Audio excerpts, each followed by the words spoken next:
ويا قوم لا يجرمنكم شقاقي أن يصيبكم مثل ما أصاب قوم نوح أو قوم هود أو قوم صالح وما قوم لوط منكم ببعيد واستغفروا ربكم ثم توبوا إليه إن ربي رحيم ودود. قالوا يا شعيب ما نفقه كثيرا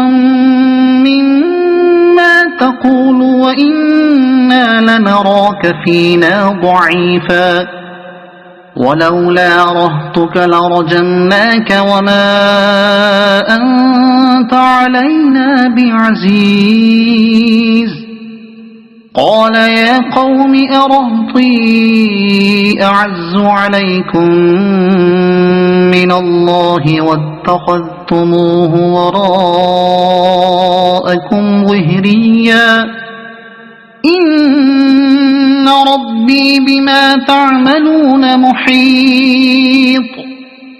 ويا قوم اعملوا على مكانتكم إني عامل سوف تعلمون من يأتيه عذاب يخزيه ومن هو كاذب وارتقبوا إني معكم رقيب. ولما جاء أمرنا نجينا شعيبا والذين آمنوا معه برحمة منا وأخذت الذين ظلموا الصيحة فأصبحوا في ديارهم جاثمين كأن لم يغنوا فيها ألا بعدا لمدين كما بعدت ثمود. ولقد أرسلنا موسى بآياتنا وسلطان مبين إلى فرعون وملئه فاتبعوا أمر فرعون وما أمر فرعون برشيد يقدم قومه يوم القيامة فأوردهم النار وبئس الورد المورود. وأتبعوا في هذه لعنة ويوم القيامة بئس الرفد المرفود. ذلك من أنباء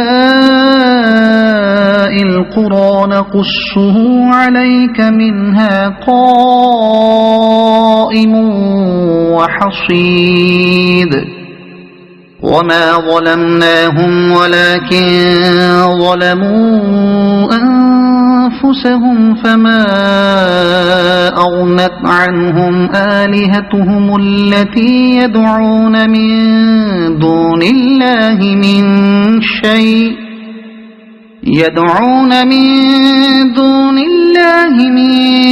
شيء لما جاء أمر ربك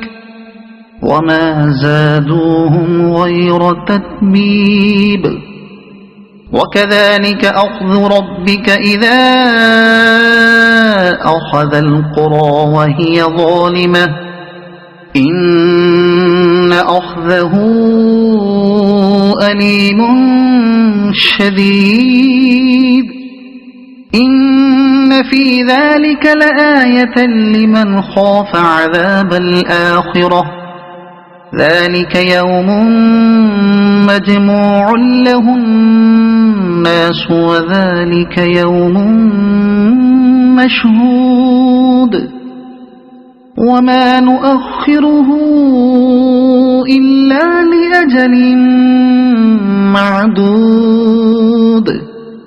يوم يأتي لا تكلم نفس إلا بإذنه فمنهم شقي وسعيد فأما الذين شقوا ففي النار لهم فيها زفير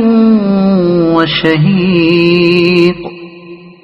خالدين فيها ما دامت السماوات والأرض إلا ما شاء ربك إن ربك فعال لما يريد وأما الذين سعدوا ففي الجنة خالدين فيها ما دامت السماوات والأرض إلا ما شاء ربك عطاء غير مجذوذ فلا تك في مرية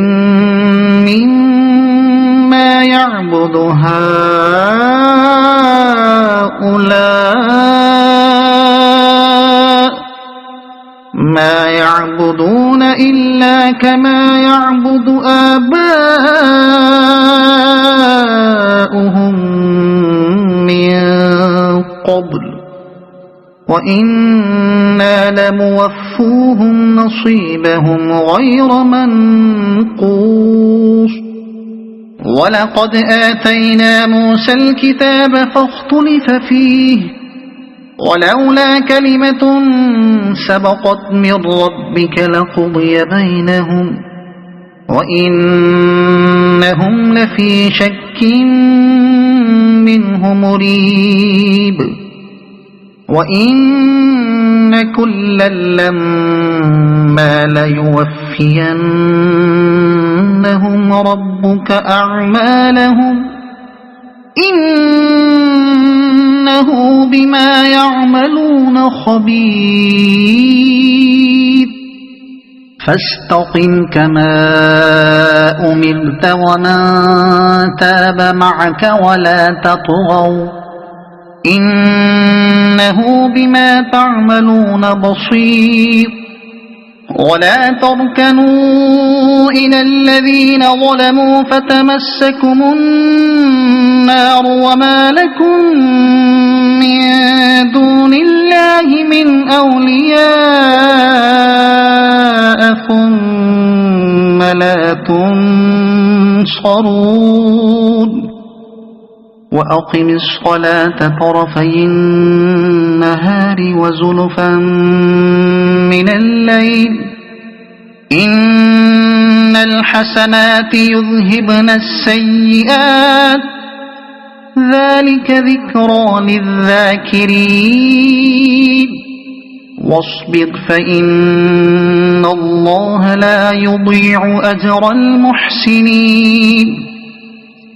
فلولا كان من القرون من قبلكم أولو بقية ينهون عن الفساد في الأرض إلا قليلا ممن أنجينا منهم واتبع الذين ظلموا ما أترفوا فيه وكانوا مجرمين وما كان ربك ليهلك القرى بظلم وأهلها مصلحون ولو شاء ربك لجعل الناس أمة واحدة ولا يزالون مختلفين إلا من رحم ربك ولذلك خلقهم وتمت كلمة ربك لأملأن جهنم من الجنة والناس أجمعين وكلا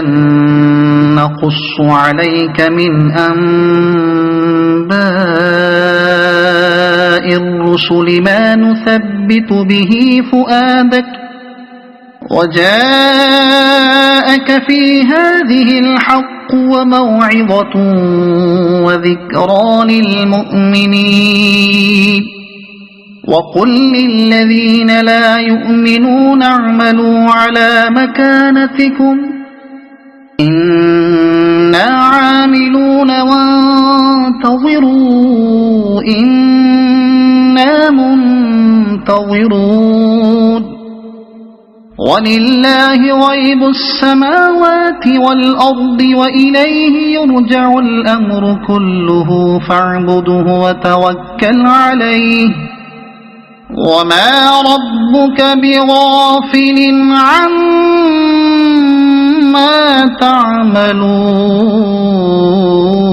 تعملون صدق الله العظيم.